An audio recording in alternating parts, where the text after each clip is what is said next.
Hello and welcome to Round Robin. I'm your host, Robin McCormick with the City of Hampton. And today we're going to introduce you to and potentially invite you to participate in a study of the history of segregation in this area and the effects today. My guests are John Finn from Christopher Newport and Alex Robinson, also a student there.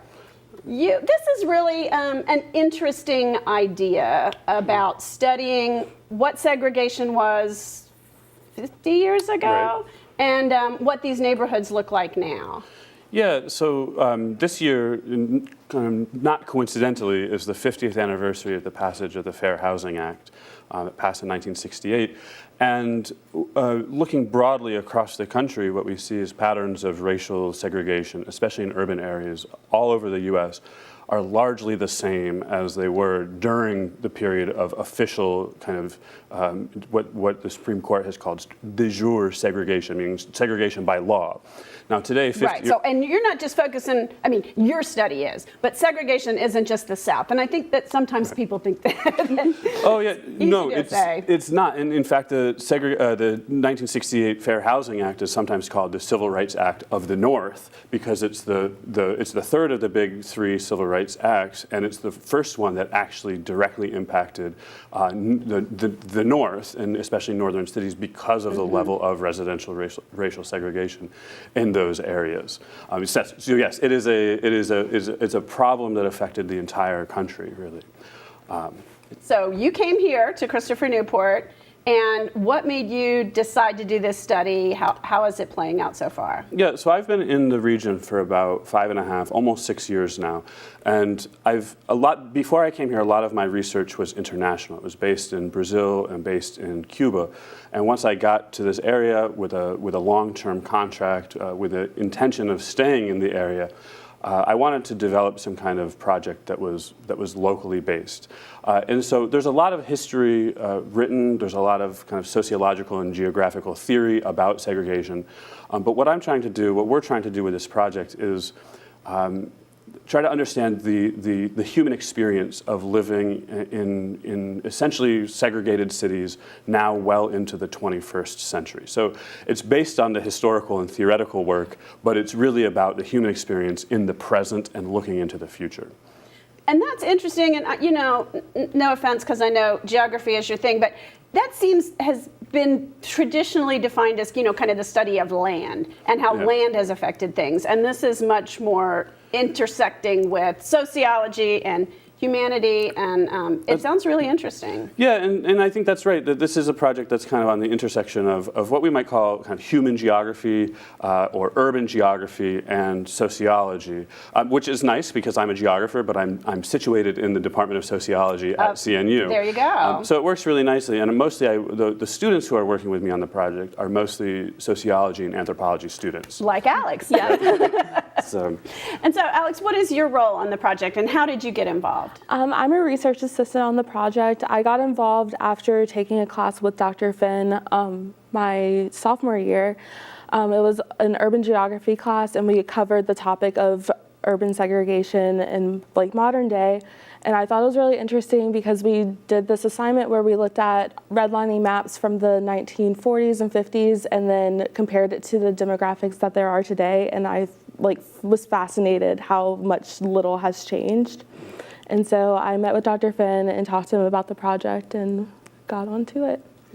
So how do you get from maps and census block data to the human experience? Right, so Alex is exactly right. There's a whole series of more than 250 maps made by the U.S. government in the 1930s and 40s that are now called redlining maps. They were actually security maps for refinancing mortgages that ended up blocking out whole whole neighborhoods almost entirely based on race from being eligible for refinancing mortgages. And like she said, comparing the map, for example, there is a map of Hampton and Newport News from 1940. The map from Richmond is a 1937 map. And those lines, those red-lined neighborhoods from the 1930s and 1940s are today neighborhoods that are overwhelmingly African-American and neighborhoods that have much, much lower than average income, home value, and accumulated wealth. And so that's, for me, that's the link between the past, a dirty past in a sense. Right. And the present, the effects of the past live on in the present day. And so again, we can kind of map it all out using now some very sophisticated mapping technologies based on census data and using other historical maps. But really, we want to look at what is it like for people in not just segregated black neighborhoods, but what is it like for a wide diversity of people all over this region, including Newport News, Hampton, and Norfolk, which is loosely what we term our study area. So we're interviewing. We've interviewed to date. We've interviewed about 50 different people of all ages, races, genders, and geographies all over the 3 cities, and even a little bit north into Williamsburg, a little bit south into Chesapeake and Suffolk and areas surrounding, but mostly in these 3 cities.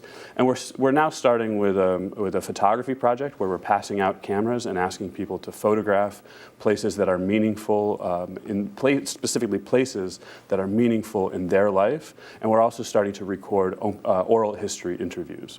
And that's the part where you're looking for more people. Exactly. We're looking for people who are interested in participating in the project in one of a couple of different ways. This is a project about the human experience. So it's a project about stories, about human stories. And so we're looking for people who want to come and talk to us on microphone about their experience of growing up, of living in the present day, their experience of going to school, looking into the future. So that's one. We're looking for people who are interested in telling us their stories as a part of the oral history project.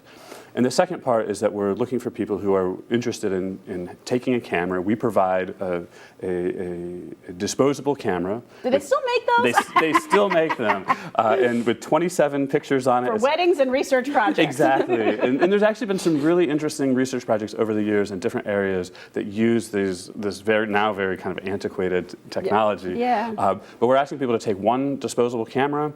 We send them off with a camera, with a sheet with some pretty simple instructions. Basically, shoot pictures of places that are meaningful to you, and an envelope to stick it in and send it back to us when you're done. And then we're having prints made and interviewing the people who shot, the photographers, our participant photographers. We're interviewing them about the photos that they shot.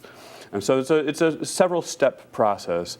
And in the end, the project is going to end up with the oral histories, the recordings, the photography, and the maps that we're making is going to end up in an exhibition that's going to show at the Newsom House in Newport News, at the Hampton History Museum here in Hampton, and at the Chrysler Museum in Norfolk. So across about a year, we're going to show the results of the project in the community, and we're going to invite the community members in for different kinds of activities, workshops, discussions, talks when we're done with the project. But right now, we're really just looking. We really need people who are interested in telling their stories and shooting pictures for us. Okay, so I didn't grow up here, but if I'm hearing you speak, I would be like, my life isn't very interesting, blah, blah, blah. What? You want really everyday people, right? Right. It doesn't have to be an extraordinary story. Right. We're not looking for yeah, exactly. If you have an extraordinary story, we'll love to hear it, but that's not what we're after. We're after the everyday stories, the everyday places that for whatever reason are meaningful to you. And that's why we're doing the interviews after we've received the photographs, to try to better understand how meaning is attached to place in this broader context of race and racial segregation in the city. You know, in my experience in Hampton, people love to talk about Hampton. They really want to talk about it, but they are sometimes reluctant to talk about it in the context of race. Yeah, yeah. I think it makes it's tricky for people to get through that issue and to realize that talking about it is still important. You know.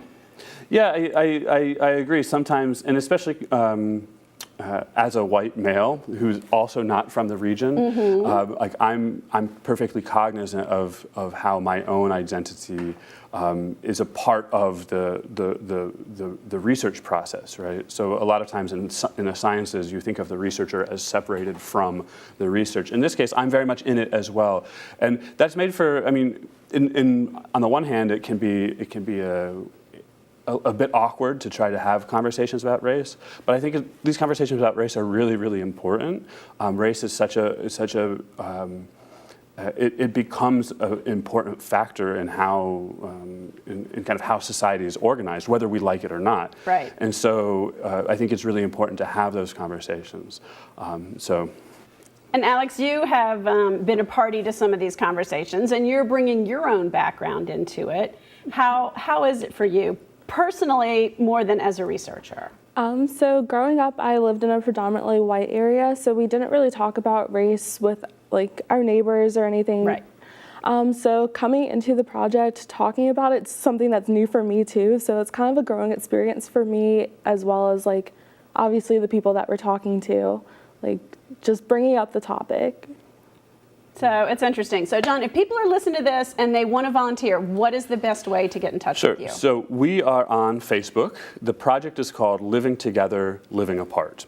And the idea is that when we look at the scale of the city, this area is very, very diverse. Right. But so we're living together. But when you zoom into the scale of the neighborhood, most neighborhoods in the region are much more homogeneous, much more homogeneously white or black than they are diverse in the same way that we are at the scale of the city.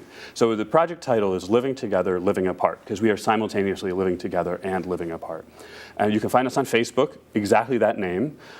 You can email us, livingtogether.livingapart@gmail.com. Okay. We are working on getting a website produced, but at this point, Facebook and our email, and of course, you can call my office line, which is the line that's on all our publicity for people to call who are interested in taking part.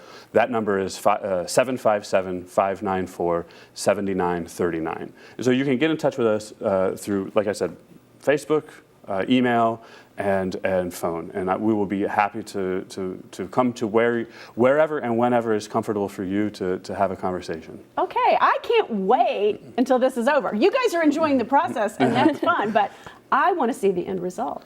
Yeah, we're looking forward to it. Hopefully, I always hesitate to give dates. Yeah, it's like a contractor. You never quite know what kind of delays you're going to hit. But we're aiming for this summer 2018, to have the exhibition open, and we don't know where it's going to be first.